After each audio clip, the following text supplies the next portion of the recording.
ദൈവത്തിന്റെ അഭിഷിക്തനെ വിളിച്ചിരിക്കുന്നത് ഭിന്നത ഉണ്ടാക്കാനല്ല, ഭിന്നത മാറ്റിയിട്ട് ഒരുമയോടുകൂടി ദൈവസന്നിധിയിൽ ജനത്തെ നിർത്താം. നീ ഇത് ചെയ്യുന്നില്ലെങ്കിൽ ആരാ വിളിച്ചുകൂട്ടിയത്? കർത്താവ് വിളിച്ചുകൂട്ടി. മനുഷ്യൻ സംഘടിപ്പിച്ചതാണ് മറ്റ് സംഘടനകൾ. ഇത് നേരെ തിരിച്ച വിളിച്ചു കൂട്ടപ്പെട്ടതാ. അതുകൊണ്ട് ഇങ്ങനെ നിൽക്കുന്ന കണ്ടില്ലേ, കാന്തത്തിന്റെ ചുറ്റും ആകർഷകമായിട്ട് ഇരുമ്പ് പിടി വന്ന് നിൽക്കുന്ന പോലെ മനുഷ്യൻ വന്ന് അൾത്താരയ്ക്ക് നിൽക്കുന്ന കണ്ടില്ലേ. ലക്ഷ്യബോധത്തോടു കൂടി പ്ലാൻ ചെയ്തുകൊണ്ട് തന്നെ ഈ ജനത്തിന്റെ നേതൃത്വത്തെ ഇടിച്ച് തകർക്കാമെങ്കിൽ ഇവരെ തകർക്കാൻ എളുപ്പമുണ്ട്. ഇടയനടിച്ചാൽ ആടുകൾ ചിത്രമൊക്കെ മനസ്സിലാക്കിയ ശത്രുനിരകളും ഇങ്ങനെ ചാനലുകളിലൂടെയും ചർച്ചകളിലൂടെയും ഒക്കെ എല്ലാം നന്മയുടെ ജീവിതം ജീവിക്കുന്ന ജീവിതങ്ങളെ ഒക്കെ കരിതേച്ച് കാണിക്കുമ്പോൾ ഒക്കെ അത്ഭുതപ്പെടേണ്ട കാര്യമില്ല. സഭ ഏതെല്ലാം പ്രതിസന്ധിപ്പെടുന്നതിനെ കുറിച്ച് ചർച്ച ചെയ്താലും അവിടെ അംഗങ്ങളുടെ എണ്ണം കുറഞ്ഞു എന്ന് പറഞ്ഞുകൊണ്ട് ദുർബലമായി എന്ന് തോന്നിയാലും ശത്രു എത്ര ശക്തനായാലും ഒരു കല്ലുകൊണ്ട് ഗോലിയാത്തിനെ മറിച്ചിട്ട ദാവീദ് അതേ സ്ഥാനത്ത് സഭ നിൽക്കുകയാണ്. ഏതൊരു ശത്രുവിനെയും തകർത്ത് മുന്നേറാൻ കർത്താവ് കൂടെയുണ്ട്.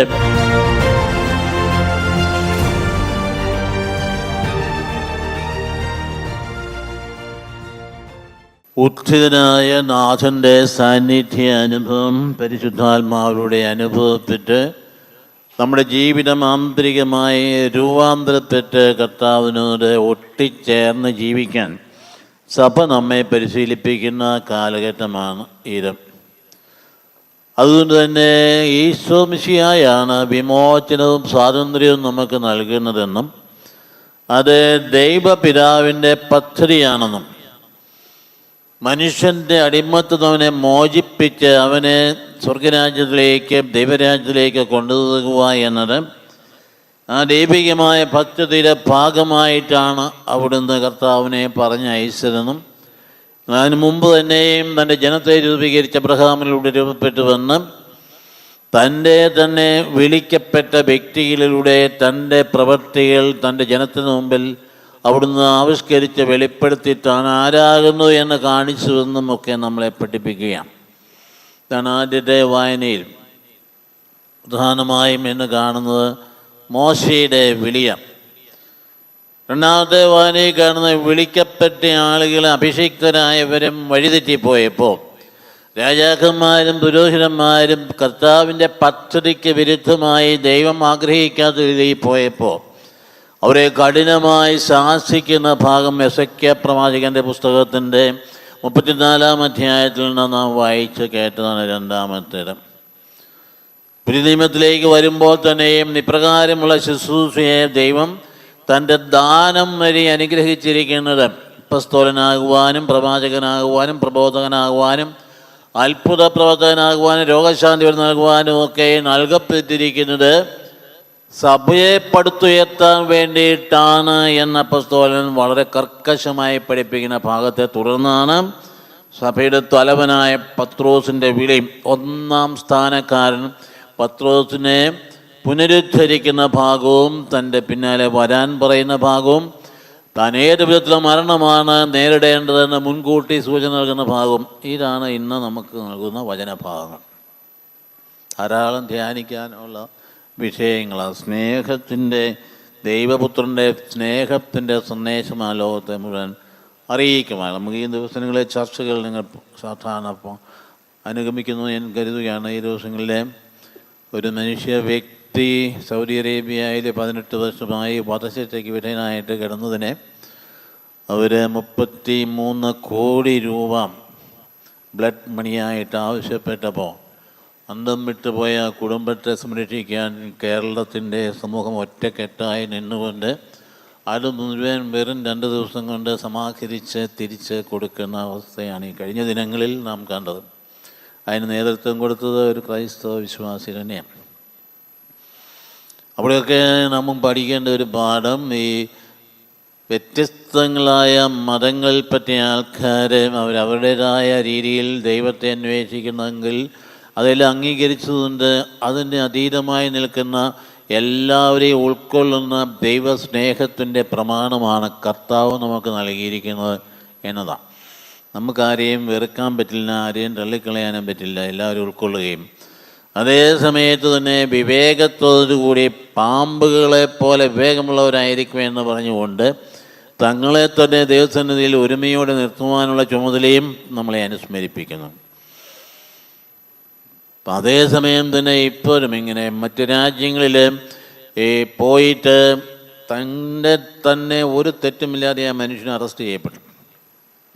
കാരണം ഒരു വലിയ മുതലാളിയുടെ ഷെയ്ക്കിൻ്റെ വളരെ ബലഹീനമായ രോഗിയായ ഒരു കുഞ്ഞിന് ഭക്ഷണം നൽകേണ്ടത് അതിന് പ്രത്യേകമായ രീതിയിലുള്ള പ്രത്യേക അവസ്ഥയിലൂടെ അതിനെ കഴുത്തിൽ പിടിപ്പിച്ചിട്ടിരുന്ന ആ വലിയ ഉപകരണങ്ങളിലൂടെ ആയിരുന്നതെങ്കിലും അതിനെ കൊണ്ടു നടക്കുവാനുള്ള ചുമതല ഈ മനുഷ്യന് കൊടുത്തിട്ട് വികൃതിയായ കൊച്ച് ആണ്ടിയിൽ യാത്രയിൽ ഇയാളോട് തട്ടിക്കയറുകയും മുഖത്ത് തുപ്പയൊക്കെ വെച്ചപ്പോൾ അയാളുടെ കൈ തിരിഞ്ഞപ്പോൾ ഈ യന്ത്രം തൻ്റെ കഴുത്തിൽ താഴോട്ട് പോയി ശ്വാസം മുട്ടി മരിച്ചു.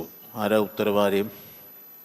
കുറ്റക്കാരനല്ലോ മനുഷ്യൻ. പക്ഷേ 18 വർഷത്തേക്ക് അത് തടവിലായിരുന്നു, വധശിക്ഷയ്ക്ക് മുമ്പിൽ തന്നെ. ഇതേപോലെ തന്നെ മറ്റൊരു സ്ത്രീ നിമിഷപ്രിയ എന്നൊരു പെൺകുട്ടി, ഒരമ്മ, ഒരു കുഞ്ഞിൻ്റെ അമ്മ ഇപ്പോൾ യമനിൽ വധശിക്ഷയ്ക്ക് വിധേയമായിട്ട് കിടപ്പുണ്ട്. മലയാളിയാണ്.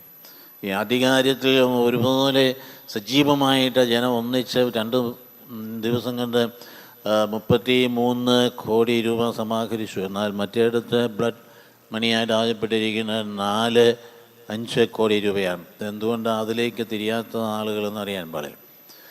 എന്തായാലും ശരി, ഇങ്ങനെയൊക്കെയുള്ള സംഭവങ്ങൾ അതിഭയങ്കരമായ രീതിയിൽ യുദ്ധത്തിൻ്റെയും കെടുതികളുടെയും നടുവിലൂടെ മനുഷ്യകുലം പോകുമ്പോൾ ഇങ്ങനെയുള്ള നന്മയുടെ നന്മരങ്ങളും ഇതിൻ്റെ ഇടയിലൊക്കെ ഉണ്ട് എന്ന് നമ്മെ പഠിപ്പിക്കുക. നമ്മൾ അങ്ങോട്ടാണ് ചേർന്ന് നിൽക്കേണ്ടത്. സ്നേഹത്തിൻ്റെ പാതയിലൂടെ ഇറാൻ എന്നാ ചെയ്യാൻ പോകുന്നു അറിയാൻ പാടില്ല. അതികർക്കശമായ രീതിയിൽ തിരിച്ചടിക്കാൻ വേണ്ടി ഇസ്രായേലിനെ തകർക്കാൻ യുദ്ധ സന്നാഹവുമായിട്ട് പുറപ്പെട്ട ഇന്നലെ തൊട്ട് പണി തുടങ്ങിയിട്ടുണ്ട്. ഇവിടെ പോയി അവസാനിക്കുന്നത് അറിയാൻ പാടില്ല. ഏതെങ്കിലും ഒരു ഭാഗം നശിച്ചു പോകാനിടയും. അപ്പോൾ അവിടെയൊക്കെ ഏതെല്ലാം ആക്രമണം വന്നാലും പ്രതിരോധിക്കാൻ കഴിവുള്ള ഇസ്രായേൽ അതിശക്തമായി പ്രതിരോധിച്ച് നിൽക്കുന്നു. എവിടെ അവസാനം അറിയാൻ പറ്റും. എന്തായാലും ശരി, മനുഷ്യകുലത്തിൻ്റെ ഇതുപോലുള്ള യാത്രകളുടെ നടുവിൽ ദൈവം ഒരു ജനത്തെ രൂപീകരിച്ച് കൊണ്ടുവരുന്നത് ഇന്നും അന്നും എന്നും ഒരുപോലെ സത്യമായൊരു യാഥാർത്ഥ്യമാണ്. അപ്പോൾ മനുഷ്യൻ്റെ ഉള്ളിൽ ഇപ്പോൾ പൈശാചികമായുള്ള ശക്തിവിശേഷങ്ങൾ ഒരിടത്ത് പ്രവർത്തനരതമാകുമ്പം പരിശുദ്ധാത്മാവിൻ്റെ ശക്തിവിശേഷം മരടൊപ്പം ഒന്ന് ചേർന്ന് നിന്നുകൊണ്ട് സമാധാനത്തിൻ്റെ വഴിയിലൂടെ നമ്മെ കൊണ്ടുപോകുവാനായി ദൈവം ആഗ്രഹിക്കുന്നതിനോട് ചേർന്ന് നിൽക്കുമ്പോഴാണ് പ്രഥമ ശിഷ്യനായ പത്രോസിന് പിൻഗാമിയായ മാർപ്പാപ്പയോട് ചേർന്ന സഭയിൽ ദൈവത്തിൻ്റെ ശുശ്രൂഷ സ്വീകരിച്ച് കഠിനമായിട്ട് അധ്വാനിക്കാൻ നന്മയുടെ മരങ്ങളായിട്ട് മാറുവാനായിട്ട് ദൈവം നമ്മുടെ ആവശ്യപ്പെടുന്നു. ആദ്യവാനിലേക്ക് പോകാം. മറ്റു നിങ്ങൾ കേട്ട കാര്യമല്ലേ, എന്ത് പ്രാവശ്യം വായിച്ച് കേട്ടുള്ളതാണ്. എങ്ങനെ ദൈവം മോശയെ വിളിക്കും? ആരാ? ഏത് മോശയാണ്? രാജകൊട്ടാരത്തിൽ വാണിരുന്ന രാജകുമാരനായ മോശയെ അല്ല വിളിച്ചത്. ഒളിച്ചോടിയിട്ട് ഒന്നുമില്ലാത്തവനായ മരുഭൂമിയിലൂടെ ഒരു പാവപ്പെട്ട മനുഷ്യൻ്റെ ആടിനെ തീറ്റിക്കൊണ്ട് വന്ന ആട്ടിടയൻ, യാതൊരു ശക്തിയുമില്ലാതിരുന്ന മറ്റ് സൈന്യാധിപൻ കൂടിയായിരുന്നു രാജകുമാരനായിരുന്ന മോശ. ഇവിടെ ഒന്നുമില്ലാതെ ഇവൻ അലഞ്ഞു തിരിഞ്ഞ് സിപ്പോറയെ കല്യാണവും കഴിച്ച് നടക്കുമ്പോഴും തൻ്റെ ഉള്ളിൽ തൻ്റെ ജനത്തിൻ്റെ വിമോചനത്തിൻ്റെ മോഹം കിടപ്പുണ്ടായി. അതുകൊണ്ടാണ് അവൻ്റെ മകന് ഗർഷോൺ എന്ന് പേര് കൊടുക്കാനിടയായി, പ്രവാസി എന്നർത്ഥം. അങ്ങനെ ഉള്ളിൽ ഈ ആഗ്രഹം കൊണ്ട് പേറി അതേ സമയത്ത് നിവൃത്തികേടുമായിട്ട് ഇങ്ങനെ നടക്കുന്ന ഒരു കാലഘട്ടം നമ്മുടെ ജീവിതത്തിൽ അങ്ങനെ ഉണ്ടാകാം. നമ്മുടെ ജീവിതത്തിൽ ചില സാഹചര്യങ്ങളൊക്കെ അയ്യോ എൻ്റെ ജീവിതം വേസ്റ്റായിപ്പോയി, വെറുതെ നഷ്ടപ്പെട്ടു പോയി ഒരു കാലഘട്ടം എന്ന് പറയുന്നത് ഒന്നും ചിന്തിക്കുന്നത് പാടുള്ളതല്ല. കാരണം ദൈവം നിശ്ചയിച്ചിരിക്കുന്നു നിൻ്റെ ജീവിതത്തിൻ്റെ ചില ഘട്ടങ്ങൾ ജോലിയില്ലാണ്ട് വ്യാപരിക്കാനും ഉള്ള ജോലി നഷ്ടപ്പെട്ടു പോകാനും സമ്പത്ത് തകർന്നു പോകാനും ഇല്ലാത്ത അവസ്ഥയിലൂടെ നടന്നു നീങ്ങാനും നിന്നെ വെറും മണ്ടനായിട്ട് മറ്റുള്ള കരുതുന്ന രീതിയിലുള്ള സഞ്ചരിക്കാനും ഒക്കെ ദൈവം അനുവദിച്ചിരിക്കുന്നത് നിന്നെ പുനരുദ്ധരിക്കാൻ വേണ്ടിയിട്ടാണ്. നിനക്ക് നിൻ്റെ ജീവിതത്തെക്കുറിച്ച് ഒന്നുകൂടി വിശകലനം ചെയ്ത് നല്ല തീരുമാനമെടുത്തുകൊണ്ട് മെച്ചപ്പെട്ട അവസ്ഥയിലേക്ക് നിൻ്റെ ജീവിതം കൊണ്ടുപോകാൻ ദൈവം ആഗ്രഹിക്കുന്നതുകൊണ്ടാണ് നിന്നെ ആ രാജകൊട്ടായിരുന്നു വലിച്ച് താഴെയിട്ടിട്ട് ഈ പരിപരുത്ത മുള്ളും കല്ലുമുള്ള മരുഭൂമിയിലേക്ക് നിന്നെ പറഞ്ഞു വിട്ടിരിക്കും. അപ്പം അതുകൊണ്ട് ഒരു സാഹചര്യത്തിലും തളരാൻ പാടില്ല വിശ്വാസി. പണ്ടൊക്കെ നല്ല നിലയിൽ ജീവിച്ചിരുന്നത് വെച്ചാൽ എന്തോ ഒരു രീതിയിൽ എൻ്റെ കുഞ്ഞുങ്ങൾ പിറന്നു വീണ് തന്നെ സമ്പത്തിൻ്റെ നടുവിലായിരുന്നു, സുഖമായിട്ട് ഞങ്ങൾ കഴിഞ്ഞുകൂടിയ. ഇപ്പം എല്ലാം പോയി കടം കയറി മുഴുവൻ നഷ്ടപ്പെട്ട് അനുദിന ജീവിതം കൊണ്ടുപോകാൻ നിവൃത്തിയില്ലാത്തതുകൊണ്ട് കുഞ്ഞുങ്ങളെ അഭീഷ്ടങ്ങൾ നിറവേറ്റാൻ നിവൃത്തിയില്ലാതെ തളരുന്ന ഒരു ഭർത്താവും തകരുന്ന ഒരു ഭാര്യയുമായിട്ട് വ്യാപരിക്കാൻ പാടില്ല. ആ തളരുന്ന അവസ്ഥയും തകരുന്ന അവസ്ഥയും ദൈവനിശ്ചിതമാണ്. നിന്റെ ജീവിതം ക്ഷണികമാണെന്ന് പഠിപ്പിച്ചുകൊണ്ട് ഇതിനപ്പുറത്തേക്കൊരു ജീവിതത്തിലേക്ക് നിന്റെ മനസ്സും നിൻ്റെയും നിൻ്റെ ഭർത്താവിൻ്റെയും കുഞ്ഞുങ്ങളെയും ചിന്തകൾ കൊണ്ടുവരാൻ വേണ്ടി ഈ ഭൗതികതയുടെ ക്ഷണികത നിന്നെ മനസ്സിലാക്കാൻ വേണ്ടി ദൈവം ക്രമീകരിച്ചതാണ് ആ മരുഭൂമി. ആ മോശയാണ് ദൈവം അതിൻ്റെ ഹോറബ് മലയുടെ സൈഡിലൊക്കെ. ഹോറബ് മലയും സീനായി മലയും ഒന്ന് തന്നെയാണ്. യഹോവ പാരമ്പര്യപ്രകാരം അത് സീനായിയാണ്, ഹെലോഹയും പാരമ്പര്യപ്രകാരം ഹോറബാണ്. അപ്പോൾ രണ്ടും ഒന്ന് തന്നെ. അങ്ങോട്ട് കടന്നു ചിലപ്പോൾ കട്ടിയേരിയുന്ന ഒരു മുൾപ്പടർപ്പ് കണ്ട്, പക്ഷേ ചാരമാകുന്നില്ല. ഈ ഒന്ന് കാണണമല്ലോ എന്ന് വിചാരിച്ച് അങ്ങോട്ട് കടന്നു ചെന്നപ്പോൾ ദൈവം കണ്ടു മോശ കടന്നു വരുന്നത്, അരുത്, നീ അങ്ങോട്ട് അടുക്കരുത്. എന്നിട്ട് പെട്ടെന്ന് പറഞ്ഞു, നിൻ്റെ കാലിലെ ചെരുപ്പുകൾ അഴിച്ചു മാറ്റുവേൻ. പെട്ടെന്ന് വരുമ്പോൾ നമ്മൾ വിചാരിക്കാം ചെരുപ്പഴിച്ച് മാറ്റാൻ പറഞ്ഞ ഫ്രൈസാണ് എന്ന് പറഞ്ഞാൽ നീ ഒരു ആന്തരിക മാനസാന്തരത്തിന് സന്നദ്ധനാകുവേൻ, നീ ഒരു രൂപാന്തരീകരണത്തിന് സന്നദ്ധനാകുവേൻ. ഞാൻ നിന്റെ ദൈവമായ കർത്താവാണ്, അബ്രഹാമിൻ്റെയും ഇസ്ഹാക്കിൻ്റെയും യാക്കോബിൻ്റെയും ദൈവമായ കർത്താവാണ് എന്ന് ദൈവം അതിശക്തമായിട്ട് പറഞ്ഞിട്ടു.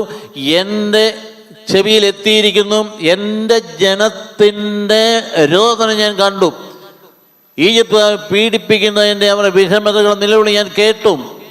അതുകൊണ്ട് എൻ്റെ ഹൃദയം വിങ്ങുക. മനുഷ്യൻ്റെ രോദനം കാണുകയും കേൾക്കുകയും ചെയ്തവനാണ് വെളിപാടിൻ്റെ ദൈവം. ചിലപ്പോൾ വീട്ടിലിരുന്നുകൊണ്ട് പറയില്ല, എൻ്റെ ദൈവമേ ഇത് കാണുന്നില്ലല്ലോ, ഇത് അറിയുന്നില്ല, എൻ്റെ കഷ്ടപ്പാട് അറിയുന്നില്ലല്ലോ എന്ന് പറയരുത്. നിന്റെ കഷ്ടപ്പാടും നിന്റെ വേദനയും കാണുക, അത് കേൾക്കുക, അത് മനസ്സിലാക്കുകയും ചെയ്യുന്നവനാണ് നിന്റെ ദൈവം. സമയത്ത് നിനക്ക് വിമോചനം നൽകും. എന്നിട്ട് പറയുന്നു, ഇസ്രായേലിൻ്റെ നിലവിളി എൻ്റെ പക്കലെത്തിയിരിക്കുന്നു. ദൈവം നമ്മുടെ നിലവിളി കേൾക്കുന്നവനാണ്. നമുക്ക് ഉറപ്പായി ഈ കുഞ്ഞുങ്ങളെയും എല്ലാവരും പഠിപ്പിക്കേണ്ട കാര്യമാണ്. നമ്മുടെ ദൈവമേ ദൈവിക വെളിപാടിന് ദൈവം മനുഷ്യൻ കണ്ടുപിടിച്ചതല്ല, ദൈവം ഇറങ്ങി വന്നതാണ്. ആ ദൈവം നമ്മുടെ ഹൃദയത്തിൻ്റെ വിങ്ങലുകൾ അറിഞ്ഞുകൊണ്ട് നമ്മുടെ ഹൃദയത്തോട് ചേർന്ന് നിന്നുകൊണ്ട് നീ എൻ്റേതാണ് എന്ന് പറയുന്ന ദൈവമാണ്. നിലവിളി കേൾക്കുന്ന ദൈവമാണ്. ആ ഗലീല കടലിൻ്റെ ഭയങ്കരമായ കോളിളക്കത്തിന് നടുവിലൂടെ ആ വഞ്ചി പോകുന്നു കണ്ടേ മനസ്സിൽ. ആ വഞ്ചി ഇളകി മറിയുന്നു ഭയങ്കരമായി, അതിശക്തമായ തിരമാല ഇളകിയിട്ട് അവിടെ നിൽക്കുന്ന എല്ലാവരുടെയും തലയ്ക്കകത്തേക്ക് വലിയ തിരമാല ആഞ്ഞടിക്കുമ്പോൾ ഒന്നും അറിയാത്തവനെ പിന്നെ ഉറങ്ങുന്നവനായ നാഥനെ എന്ന് കാണുവിൻ. തിരമാല അടിച്ചിട്ട് തൻ്റെ കണ്ണിലും മൂക്കിലൊക്കെ വീണ് കാണും, ഇടിമുഴക്കം ഉണ്ടായി കാണും, വലിയ ഇടിപെട്ടലുണ്ടായി കാണും, ഭയങ്കര ബഹളം, അയ്യോ ഭയങ്കരമായി ഇരുട്ട്, ആകെ നശിച്ചു കഴിഞ്ഞിട്ട് ഈശോ ഇരുന്ന് ഉറങ്ങുക അവിടെ. ഇതൊന്നും കർത്താവിനെ ബാധിച്ചില്ല, സ്വാധീനിച്ചില്ല. പക്ഷേ തൻ്റെ മക്കളുടെ നിലവിളി കേട്ടപ്പോൾ പെട്ടെന്ന് ചാടി എണീറ്റു. ഇതാണ് അതിൻ്റെ പ്രത്യേകത. തൻ്റെ മക്കളുടെ നിലവിളി കേട്ട ഉടനെ ചാടി എണീറ്റ് കൈകൾ നീട്ടി. ദൈവം തൻ്റെ മക്കളുടെ നിലവിളി കേൾക്കുന്നവനാ. കടൽ ശാന്തമായി. അതുകൊണ്ട് നമ്മുടെ നിലവിളിക്ക് അർത്ഥമുണ്ട്. ദൈവം ചാടി എണീക്കും, ഇറങ്ങി വരും. ഇസ്രായേലിൻ്റെ നിലവിളി എൻ്റെ പക്കലെത്തിയിരിക്കുന്നു, എന്നിട്ട് നീ പോയി അവരെ മോചിപ്പിക്കണം. പറമഴ അടിമെന്ന് പറഞ്ഞപ്പോൾ പേടിച്ചു പോയി. രാജകുമാരനായിരുന്നപ്പം സൈനിക ശക്തി ഉണ്ടായിരുന്നു, തൻ്റെ പിന്നിൽ ആൾക്കാരുണ്ടായിരുന്നു. ഇത് ആരുടെ കയ്യിൽ നിന്ന് മോചിപ്പിക്കാനാണ് പറഞ്ഞ്? അതിപ്രതാപവാനായ രാജ്യത്തിന് സമ്രാട്ടായ ഫറവോയുടെ കയ്യിൽ നിന്ന് അവരെ മോചിപ്പിക്കാം. ഞാനോ ഒരാട്ടിടയനോ? എൻ്റെ കയ്യിൽ എന്നാ ഇരിക്കുന്നത്? എൻ്റെ കയ്യിൽ ആറ്റം പോകുമൊന്നും ഇല്ല, എൻ്റെ ഒരു കുന്തവും ഇല്ല, ഒന്നുമില്ല. അയ്യോ ഞാൻ നിസ്സഹായനാണ് എന്ന് പറഞ്ഞപ്പോൾ കർത്താവ് പറഞ്ഞു, ഞാൻ നിൻ്റെ കൂടെ ഉണ്ടായിരിക്കും. ഇതാണ് സഭയിലെ അധികാരത്തിൻ്റെ പ്രത്യേകത. സഭയിലെ അധികാരത്തിന് പ്രത്യേകത വിളിക്കപ്പെടുന്ന വ്യക്തിയുടെ ബൗദ്ധിക ശക്തിയോ പ്രാഗൽഭ്യമോ കഴിവോ സംഘാടക മിഴിവോ അല്ല. സഭയിലെ ശുശ്രൂഷയുടെ ശക്തി എന്ന് പറയുന്നത് ഞാൻ നിൻ്റെ കൂടെ ഉണ്ടായിരിക്കും, നീ വെറും ഉപകരണം മാത്രം, ഞാനാ പ്രവർത്തിക്കുന്നത്. പരിശുദ്ധ പിതാവ് ജോൺ പോൾ രണ്ടാമൻ മാർപ്പാപ്പ ഒരിക്കൽ വളരെ വ്യക്തമായ ജേർണലിസ്റ്റിനോട് പറഞ്ഞത് എങ്ങനെ ഇത്രയും കാര്യങ്ങൾ ചെയ്യാൻ പറ്റും ചോദിച്ചപ്പോൾ ഉടനെ മറുപടി പറഞ്ഞതാണ്, സഭ കർത്താവിൻ്റേതാണ്, എൻ്റേതല്ല. സഭ കർത്താവിൻ്റേതാണ്. അതുകൊണ്ട് ഞാൻ നിൻ്റെ കൂടെ ഉണ്ടായിരിക്കും, നീ ഒന്നും പേടിക്കണ്ട. നീ ഇവിടെ വന്ന് ജനവുമായി ആരാധന നടത്തും, അതായിരിക്കും അതിൻ്റെ തെളിവ്. ആദ്യ വായനയിൽ എന്തെല്ലാം കാര്യങ്ങൾ ധ്യാനിക്കാനുണ്ട്. സഭയുടെ യാത്ര, സഭയുടെ പോക്ക്, സഭയുടെ അഭിഷിക്തര്, സഭയുടെ ചുറ്റുമാറുകൾ, ഇതിൻ്റെയൊക്കെ പിൻപിൽ മനുഷ്യനല്ല, ദൈവം തന്നെയാണ്. വെറുതെ മനുഷ്യൻ സംഘടിപ്പിച്ചൊരു സംഘടനയിലിത് ദൈവം വിളിച്ചു കൂട്ടിയ വിളിച്ചു കൂട്ടപ്പെട്ട സമൂഹമാണ്. അതുകൊണ്ടാണ് വാക്ക് എക്ലേസിയ എന്ന് പറയും. വിളിച്ചു കൂട്ടപ്പെട്ട സമൂഹം, അതാണ് സഭ. ആരാ വിളിച്ചു കൂട്ടിയത്? കർത്താവ് വിളിച്ചു കൂട്ടി. മനുഷ്യൻ സംഘടിപ്പിച്ചതാണ് മറ്റ് സംഘടനകൾ. ഇത് നേരെ തിരിച്ച വിളിച്ചു കൂട്ടപ്പെട്ടതാ. അതുകൊണ്ട് ഇങ്ങനെ നിൽക്കുന്ന കണ്ടില്ലേ, കാന്തത്തിന് ചുറ്റും ആകർഷകമായിട്ട് ഇരുമ്പ് പൊടി വന്ന് നിൽക്കുന്ന പോലെ മനുഷ്യൻ വന്ന് അൾത്താരയ്ക്കൊരു നിൽക്കുന്ന കണ്ടില്ലേ. ആരാ നിങ്ങളെ വിളിച്ചു കൂട്ടിയേ? ഇവിടെ ആരും ഒന്നും വിളിച്ചു കൂട്ടിയില്ല, ഞങ്ങളാരും വിളിച്ചു കൂട്ടിയില്ല. നിങ്ങളെ ഹൃദയത്തിൽ നിന്ന് ദൈവമായ കർത്താവ് നിങ്ങളെ ആത്മാവിലൂടെ വിളിച്ചു, വരുവിൻ എൻ്റെ ബലിയർപ്പണത്തിലേക്ക്, വരുവിൻ എൻ്റെ അൾത്താരയിലേക്ക്, വരുവിൻ എൻ്റെ ദേവാലയത്തിലേക്ക്, വരുവിൻ എൻ്റെ കൂടെ എൻ്റെ ബലിയിൽ പങ്കുചേരാൻ നിങ്ങൾ വരുവിൻ. കർത്താവ് വിളിച്ചു കൂട്ടിയ ജനമാണ് നിങ്ങൾ. രണ്ടാമത്തെ വായിലേക്ക് കിടക്കുമ്പോൾ അച്ഛന്മാരെല്ലാം വഴക്ക് പറയുന്ന ഭയങ്കരമാണ്. ഇപ്പോൾ ഉണ്ടോ ഒരുപാട് ചാനലൊക്കെ ഇരുന്നുണ്ട്, കത്തോലിക്ക വൈദികരൊക്കെ കണ്ടുപോകാനും ചീത്ത പറയുകയും വഴക്ക് പറയുകയൊക്കെ ചെയ്യുന്നുണ്ടല്ലോ. എല്ലാം ഒരുപാട് വളരെ ലക്ഷ്യബോധത്തോടു കൂടി പ്ലാൻ ചെയ്തുകൊണ്ട് തന്നെ ഈ ജനത്തിൻ്റെ നേതൃത്വത്തെ ഇടിച്ച് തകർക്കാമെങ്കിൽ ഇവരെ തകർക്കാൻ എളുപ്പമുണ്ട്. ഇടയനടിച്ചാൽ ആടുകൾ ചിലരൊക്കെ മനസ്സിലാക്കിയ ശത്രുനിരകൾ ഇങ്ങനെ ചാനലുകളിലൂടെയും ചർച്ചകളിലൂടെയൊക്കെ എല്ലാം എന്തുമാത്രം നന്മ ചെയ്യും. മനുഷ്യൻ്റെ ദൃഷ്ടിയിൽ എന്തുമാത്രം നന്മയുടെ ജീവിതം ജീവിക്കുന്ന ജീവിതങ്ങളെ ഒക്കെ കരുതേച്ച് കാണിക്കുമ്പോൾ ഒക്കെ അത്ഭുതപ്പെടേണ്ട കാര്യമില്ല, ഒന്നും അത്ഭുതപ്പെടേണ്ട കാര്യമില്ല. അപ്പോൾ അവരോട് പറയാനുള്ളതെന്നാ, എൻ്റെ സഹോദരന്മാരെ, നിങ്ങളെക്കാൾ അധികമായി ഞങ്ങളുടെയുമായ കർത്താവ് ഞങ്ങളെ ശാസിച്ചിട്ടുണ്ട്. അല്ലെങ്കിൽ എസെക്കിയേൽ പുസ്തകത്തിന് 34 അധ്യായം എടുത്ത് നോക്കുവേൻ. ഇടയന്മാരെ, നിങ്ങൾക്ക് ദുരിതം, നിങ്ങൾ എൻ്റെ ആടുകളെ സംരക്ഷിക്കുന്നില്ല. നിങ്ങൾ വീട്ടിൽ വായിച്ചു നോക്കി. അതിനേക്കാൾ ഉപരിയൊന്നും ഒരു വിമർശകനും ഒന്നും വിമർശിക്കാനില്ല, കർത്താവ് തന്നെ വിമർശിച്ചിരിക്കും. അതുകൊണ്ട് ഞാൻ എന്നാ ചെയ്യും? ഞാൻ നിങ്ങൾ ഇടയധർമ്മം എടുത്തു മാറ്റും. ഞാൻ തന്നെ എൻ്റെ ജനത്തെ നോക്കും, ഞാൻ തന്നെ അവർക്ക് ഇടയനായിരിക്കും. ഇതാണ് ആ രണ്ടാമത്തെ വായനയിൽ കടന്നു വന്ന സംഗതി. ഞാൻ തന്നെ അവർക്ക് ഇടയനായിരിക്കുമെന്ന് പറഞ്ഞതാണ് പൂർത്തിയാക്കപ്പെട്ട. നല്ല ഇടയൻ തൻ്റെ കാലഘട്ടത്തിന് ജഗവയിൽ വന്നുകൊണ്ട് കുഞ്ഞാടുകളെ മാറോട് ചേർത്ത് തള്ളയാടുകളെ സാവധാനത്തിൽ നടത്തി, എന്നെ കാണുന്നവൻ പിതാവിനെ കാണുന്നു, ഞാൻ മല്ലയിടയനാകുന്നു എന്ന് പറഞ്ഞു വന്ന ആ വരവിൻ്റെ മുൻകൂട്ടിയുള്ള പ്രവചനമാണ് 34 അധ്യായത്തിൽ നമ്മൾ ഇന്ന് കാണും. അപ്പം നമുക്ക് ഒരു ഇടയനുണ്ട്. ഇത് പാവപ്പെട്ട വൈദികരെ മനുഷ്യരാണ്, നിങ്ങളെപ്പോലെ തന്നെയാണ്. അവരുടെ ഉപകരണ ആ മാധ്യമത്തിലൂടെ കർത്താവാണ് നിങ്ങളെ വിളിക്കുകയും നയിക്കുകയും ചെയ്യും. അവർ വെറും ശുശ്രൂഷ പുരോഹിതരാണ്, പ്രധാന പുരോഹിതൻ കർത്താവ് തന്നെയാണ്. അതുകൊണ്ട് രണ്ടാമത്തെ വായനയുടെ കർക്കശമായ ഭാഷയിൽ അന്ന് മോശയെ വിളിച്ചപ്പം ദൈവം ഉദ്ദേശിച്ചോ അതുപോലെ തന്നെ വിളിക്കപ്പെട്ട അഭിഷിക്തരോട് പറയുകയാണ്, നിങ്ങൾ എൻ്റെ ജനത്തെ നോക്കാത്തത് കൊണ്ട്, അന്വേഷിക്കാത്തത് കൊണ്ട്. അവിടെ പറയുന്ന ചില ശൈലികളുണ്ട്. അതായത്, ഇടയന്മാരെ, ഞാനൊരു കാര്യം ചെയ്യാൻ പോവുകയാണ്. ഞാൻ ആടുകളുടെ ഇടയെ, കൊഴുത്ത ആടിൻ്റെയും മെലിഞ്ഞ ആടിൻ്റെയും ഇടയിൽ ഞാൻ വിധി പ്രഖ്യാപിക്കാൻ പോവാം. എന്നാ കാരണം? ഇതൊക്കെ പ്രതീകങ്ങളാണ്. കൊഴുത്ത ആടെന്ന് പറഞ്ഞാൽ സമ്പന്നന്മാരാണ്, മെലിഞ്ഞ ആടെന്ന് പറഞ്ഞാൽ പാവപ്പെട്ടവരാണ്. ഇതായത് ആ കാലഘട്ടത്തിൽ ഭയങ്കരമായ ആഭ്യന്തര വിപ്ലവം ഉണ്ടായി ഇസ്രായേലിൽ. ബാബിലോണിന് മുമ്പ് സമ്പന്നന്മാരെ ആൾക്കാർ, രാജാക്കന്മാർ ഇടയനാണല്ലോ. രാജാക്കന്മാർ ചേർന്നുകൊണ്ട് ജനത്തെ കണ്ടമാനമായി വിഷമിപ്പിച്ചു.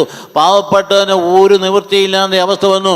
അതുകൊണ്ട് പാവപ്പെട്ടവൻ ഉപേക്ഷിക്കപ്പെട്ട നില വന്ന് കണ്ടപ്പോൾ ദൈവം പറയുകയാണ്, കൊഴുത്ത ആടുകളും മെലിഞ്ഞ ആടുകളും ഈ ബലഹീനമായ ആടുകളെ കൊഴുത്ത ആടുകളെ കൊണ്ട് തലകൊണ്ടും അവൻ്റെ നെഞ്ചുകൊണ്ട് തള്ളി മാറ്റി കൊമ്പുകൊണ്ട് കുത്തുകയും ചെയ്യുന്നു. ഞാനിതാ വിധി പ്രഖ്യാപിക്കാൻ വരുന്നു എന്ന് പറഞ്ഞാൽ, തമ്പുരാൻ്റെ ജനത്തിൻ്റെ പാപങ്ങളെ പരിഗണിക്കേണ്ടവനാണ് വൈദികൻ.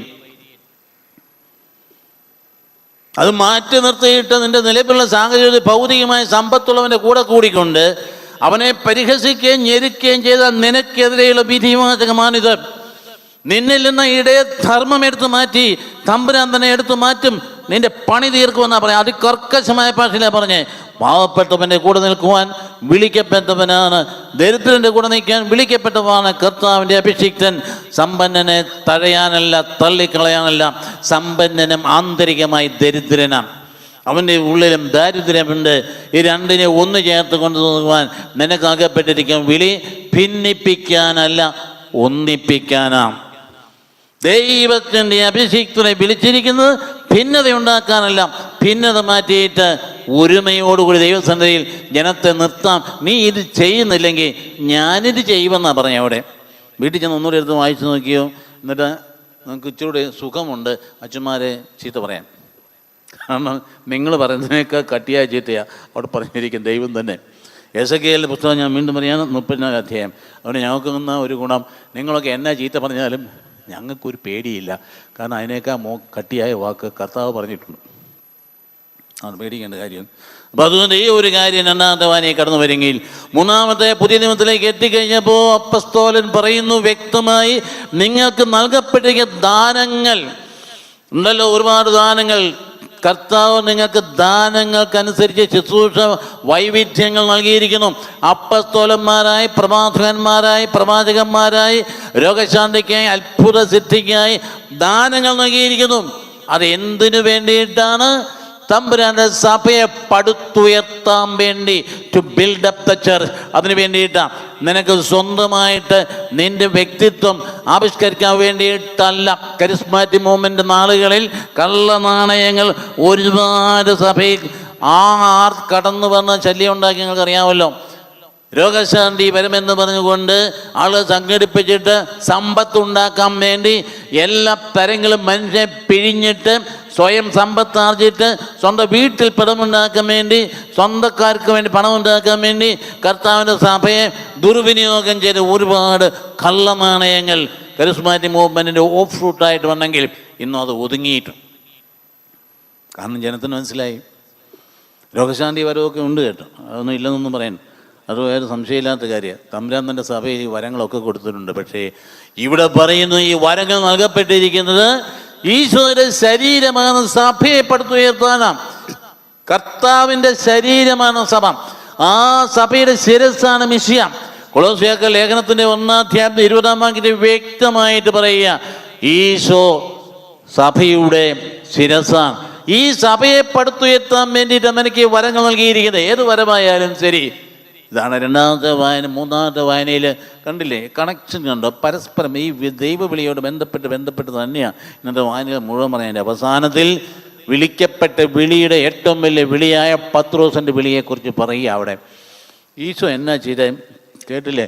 പ്രാതൽ കഴിഞ്ഞപ്പോൾ ഈശോ മറ്റുള്ളവരൊക്കെ നിൽക്കുമ്പോൾ പത്രോസിനെ തന്നെ ഇങ്ങോട്ട് വിളിച്ചിട്ട് ചോദിച്ചു, യോഹന്നാൻ്റെ പുത്രനായ ശിമയോനെ, നീ എന്നെ സ്നേഹിക്കുന്നുവോ? അയ്യോ കർത്താവേ, ഞാൻ സ്നേഹിക്കുന്നു. തള്ളി പറയും പിന്നീട് ഭാവിയിൽ, ഉപേക്ഷിച്ചിട്ട് പോകും പിന്നെ ഭാവിയിൽ. രണ്ടാമത് വീണ്ടും ചോദിച്ചു, യോഹന്നാൻ്റെ പുത്രനായ ശിമയോനെ, നീ എന്നെ സ്നേഹിക്കുന്നു? രണ്ടാമത് ആവർത്തിച്ചു, വീണ്ടും പറഞ്ഞു, നീ എൻ്റെ കുഞ്ഞാടുകളെ മേയ്ക്കുക, നിൻ്റെ ആടുകളെ മേയ്ക്കുക. വീണ്ടും മൂന്നാമത് ചോദിച്ചു, നീ എന്നെ സ്നേഹിക്കുന്നുവോ? മൂന്നാമത് ചോദിച്ചു, തകർന്നു പോയി, മനസ്സ് തകർന്നു. കാരണം ഇതേ കർത്താവ് പിന്നീടാണ്, ഇതായി എല്ലാം സംഭവം കഴിഞ്ഞതിന് ശേഷം, പുനരുത്ഥാന ശേഷം ഇത് നടക്കുന്നത്. അപ്പോൾ പെട്ടെന്ന് മനസ്സിൽ തട്ടി, 3 പ്രാവശ്യം തള്ളി കറഞ്ഞത് മനസ്സിൽ തട്ടി. അയ്യോ, അതുകൊണ്ടാണോ ഈശോ ചോദിക്കുന്നത്? ആർക്കാ മനസ്സ് തകരില്ലാത്തത്? 3 പ്രാവശ്യം ചോദിച്ചപ്പോഴേക്കും പെട്ടെന്ന് കോഴി കൂവിയുടെ 3 പ്രാവശ്യം തള്ളി പറഞ്ഞത് ഒക്കെ പറഞ്ഞ് സങ്കടപ്പെട്ട് തകർന്ന് കർത്താവ്, അയ്യോ എനിക്ക് നീ എന്നെ അറിയുന്നുണ്ടല്ലോ എന്ന് പറഞ്ഞ് നിലവിളിച്ചുകൊണ്ട് ചങ്ക് തുറന്ന് കാണിച്ചു കൊടുക്കും. ഞാൻ നിന്നെ സ്നേഹിക്കുന്നു, അറിയുന്നല്ലോ. പറയാം, എൻ്റെ പെണ്ണാടുകളെ നീ മേയ്ക്കുക. സീത്ത ബൈബിൾ പറയുന്നത് നീ എൻ്റെ പെണ്ണാടുകളെ മേയ്ക്കുക എന്ന്. ഇതെല്ലാം പറഞ്ഞു കഴിഞ്ഞിട്ട് കർത്താവ് എന്താ പറയുന്നത്? നീ ചെറുപ്പമായിരുന്നപ്പോൾ നിന്നെ നീ തന്നെ കെട്ടി, യഹൂദൻ്റെ വേഷമാണല്ലോ, കെട്ടി കൊണ്ടുപോകുക. എന്നാൽ നീ പ്രായമാകുമ്പോൾ നീ കൈകൾ നീട്ടുകയും അന്യൻ വന്ന് നിൻ്റെ കെട്ടുകയും, അന്ന് നീ ഇഷ്ടമുള്ളിടത്തേക്ക് പോയി, ഇന്ന് നീ ഇഷ്ടമില്ലാത്തടത്തേക്ക് നിന്നെ കൊണ്ടുപോകും എന്ന് മുൻകൂട്ടി പറഞ്ഞു. എന്താ അർത്ഥം? പീഡകന്മാർ വന്ന് പത്രോസിനെ പിടിച്ച് കുരിശിൽ തറയ്ക്കാൻ വേണ്ടി കൊണ്ടുപോകും.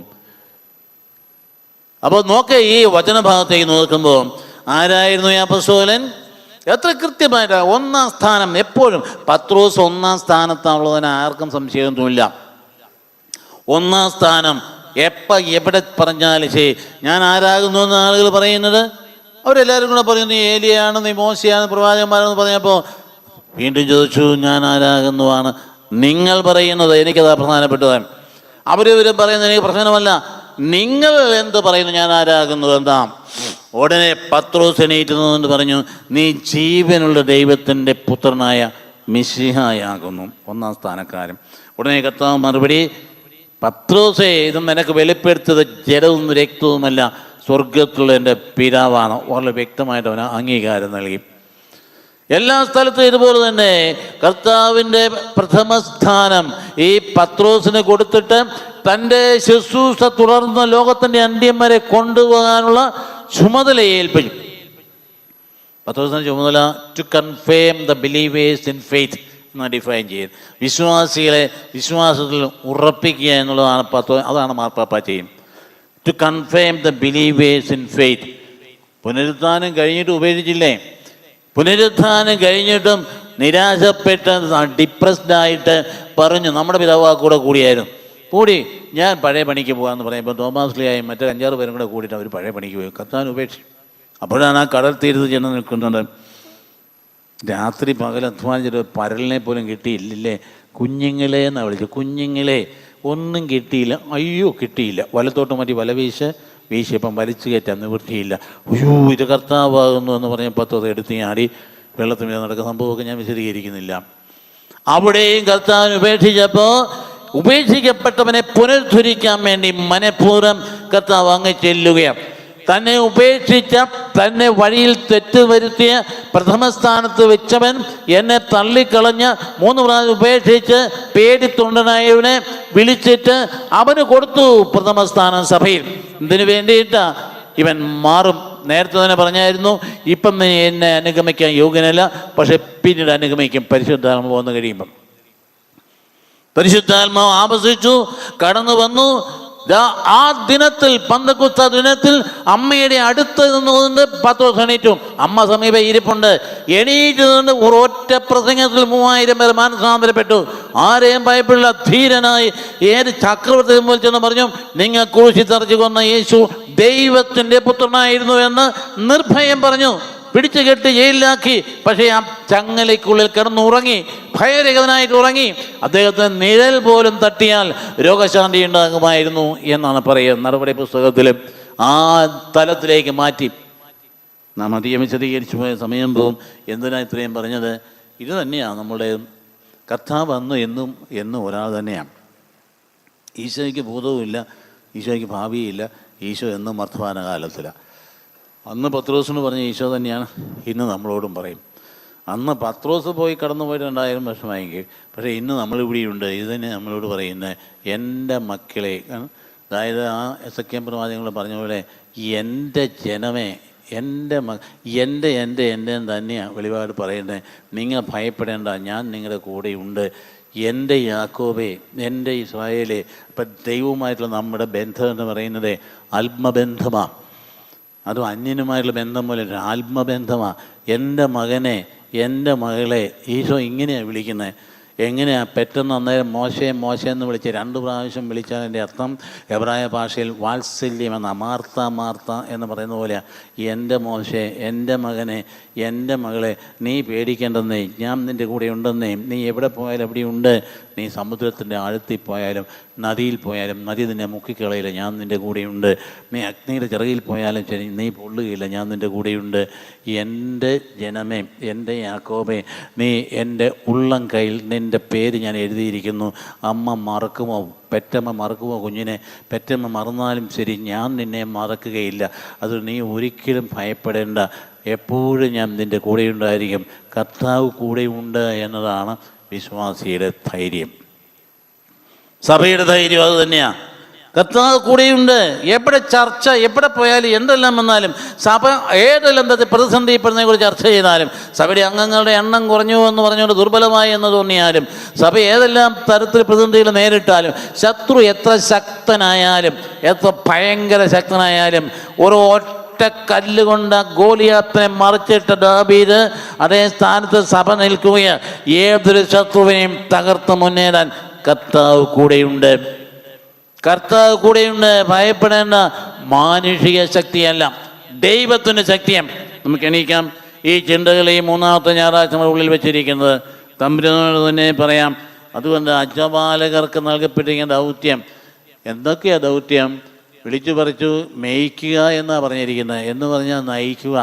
ഇതുകൊണ്ടാണ് ചില മേൽദേശന്മാരെ തൻ്റെ കുഞ്ഞുങ്ങളെ ഏതെങ്കിലും വഴിതെറ്റി പോകുമ്പോൾ പെട്ടെന്ന് പ്രതികരിക്കുന്നതും നടപടിയെടുക്കുന്നതും. അതുകൊണ്ട് അവരെ ആരും കുറ്റപ്പെടുത്തുക, അവരുടെ ചുമതല നിർവഹിക്കുക. ആരെങ്കിലും ഏതെങ്കിലും വല്ല മതത്തിനെതിരായിട്ട് പറഞ്ഞോ? കത്തോലിക്കത് ഒരിക്കലും ഒരു മതത്തിനെതിരായിട്ട് പറയില്ല. പക്ഷേ തൻ്റെ മക്കൾ നഷ്ടപ്പെട്ടു പോകുന്ന കണ്ടു കഴിഞ്ഞാൽ പ്രതികരിക്കാതിരിക്കാൻ പറ്റില്ല. ഇടുക്കി മെത്രാൻ ആരെയും കുറ്റപ്പെടുത്തിയില്ല. അത് ഇത്രയേ പറഞ്ഞതുള്ളൂ. പെൺമക്കളെ സൂക്ഷിക്കണം, അവരെ നഷ്ടപ്പെടാൻ പാടില്ല. അത് വളരെ കൃത്യമായിട്ട് നഷ്ടപ്പെട്ട അനുഭവം. അയ്യോ അവിടെ ഇതില്ല എന്തോ ഒരു ചർച്ച നടന്നുകൊണ്ടിരുന്നത്. നുണയാ പറഞ്ഞിരിക്കുന്ന ആ സിനിമയിലൂടെ. അതായിരുന്നൊക്കെ പറഞ്ഞ് നിങ്ങൾ കേട്ടില്ലേ? പക്ഷേ സത്യം എന്താണ്? അനുഭവത്തിൻ്റെ മുമ്പിൽ നിന്നുകൊണ്ട് വേദനിക്കുന്ന മാതാപിതാക്കളുടെ 100 കണക്കിന് വേദന തിന്നുന്ന മാതാപിതാക്കളുടെ വേദന ഉൾക്കൊണ്ടുകൊണ്ടാണ് മേലധ്യക്ഷൻ പറഞ്ഞത്, ഇനി നഷ്ടപ്പെടാൻ പാടില്ല, ബോധവൽക്കരണം നടത്തണം, പെൺകുട്ടികളെ പഠിപ്പിക്കണം. ചുറ്റും കെണികളുണ്ട്, ഈ കെണിയിൽ വീഴാൻ പാടില്ല. ആ പെൺപിള്ളേർക്ക് ഇതാണ് കെണിയെങ്കിൽ ആ പിള്ളേർക്ക് കെണി വെച്ചിരിക്കുകയാണ് ADMA, കഞ്ചാവ്, ലഹരി. ഈ കെണികളിൽ ചെന്ന് പെടാതിരിക്കാൻ വളരെ കൃത്യമായി സൂക്ഷിക്കണമെന്ന് പറയാനുള്ള ആർജവത്വം മാത്രമല്ല ഉത്തരവാദിത്വം ഈ തമ്പുരാൻ്റെ അഭിഷേകയേറ്റ വ്യക്തികൾക്കുള്ളത് നിർവഹിക്കപ്പെടുന്നതിനോട് ചേർന്ന് നിൽക്കാൻ നമുക്ക് കഴിഞ്ഞാൽ അതായിരിക്കും ദൈവം. അതുകൊണ്ട് നമുക്ക് തമ്പുരാൻ്റെ സന്നിധിയിൽ സഭയെയും നമ്മളെയൊക്കെ നിയോഗിച്ചുകൊണ്ട് കർത്താവെ കൃപ ചെയ്യണമേ എന്ന് പ്രാർത്ഥിക്കും.